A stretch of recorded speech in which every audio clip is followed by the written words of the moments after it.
गुरु प्यारी साध संगत जी, नमस्कार जी। आप सब कैसे हो? आशा करती हूँ बाबा जी के श्री चरणों में अरदास करती हूँ कि मालिक की कृपा से, निरंकार दातार की मेहरबानी से आप सब बहुत खुश होंगे, मौज बहार में होंगे और अवश्य ही भजन सिमरन में होंगे। साध संगत जी, मैं हाजिर हूँ आज आप सभी से एक बहुत ही खूबसूरत साखी साझा करने के लिए। उम्मीद करती हूँ ये साखी आप सभी को बहुत पसंद आएगी। तो साथ संगत जी, चलिए आइए समय ना गवाते हुए साखी को आप सभी से साझा करते हैं जी।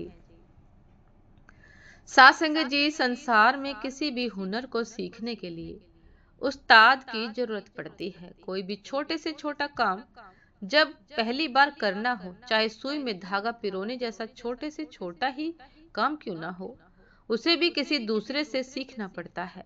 फिर परमार्थ तो बहुत गूढ़ विषय है। जब तक देहधारी पूर्ण सतगुरु का मार्गदर्शन नहीं मिलता, तब तक प्रभु भक्ति का हुनर सीखना संभव नहीं।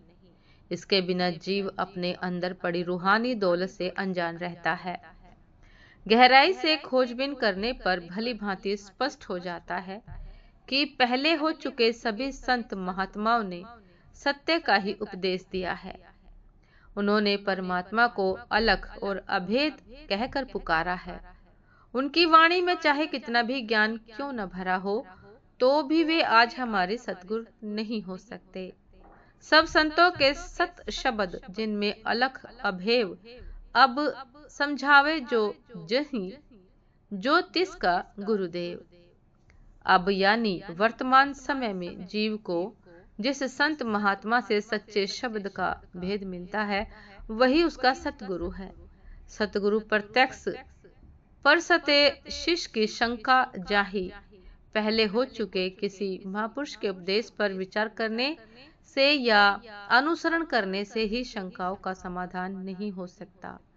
यहाँ रज्जब जी अपना निजी अनुभव बताते हुए कहते हैं कि मुझे भी तब प्रभु तक पहुंचने के मार्ग की समझ आई जब मैं अपने सतगुरु दादू जी की शरण में गया। तभी प्रभु की भक्ति में लीन होने पर मुझे विषय विकारों से छुटकारा मिला। जीव इस संसार में अनेक प्रकार के भयानक कष्ट भोग रहा है। कभी शरीर के साथ नहीं देता, तो कभी मन की व्याधियां परेशान करती हैं। ऐसे में जीव के उपचार का क्या साधन हो?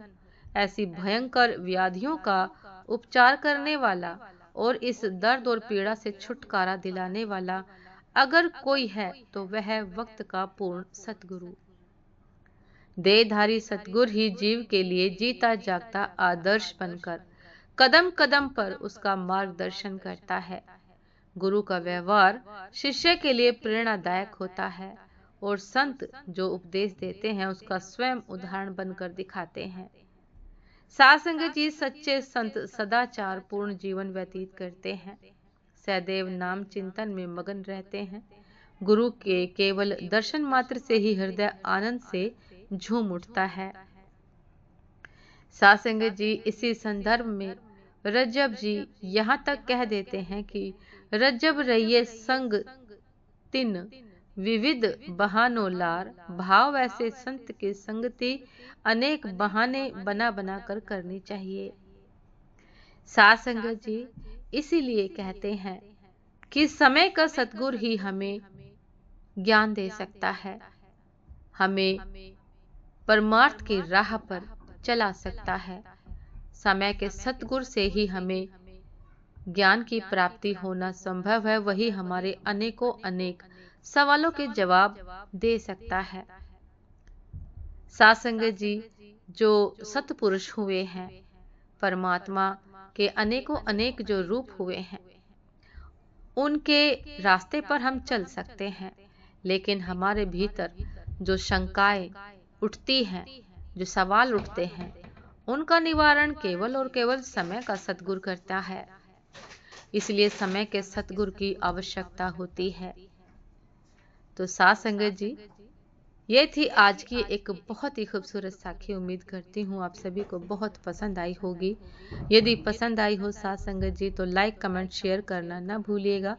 चैनल पर जो भी नए हैं, कृपा करके सब्सक्राइब कर लीजिएगा ताकि चैनल पर मिलने वाली सभी शब्द साखियों की अपडेट आप सभी को समय पर मिलती रहे। साथ संगत जी, आप हमें इंस्टाग्राम पर भी फॉलो कर सकते हैं। इंस्टाग्राम का लिंक डिस्क्रिप्शन बॉक्स में दिया गया है। तो साथ संगत जी, दासी को अभी आज्ञा दीजिए। आपसे फिर मुलाकात होती है एक नए शब्द साखी के साथ, एक नए खूबसूरत विचार के साथ। तब तक के लिए नमस्कार जी। सदा खुश रहिए, मुस्कुराते रहिए, भजन सिमरन अवश्य करते रहिए। नमस्कार जी।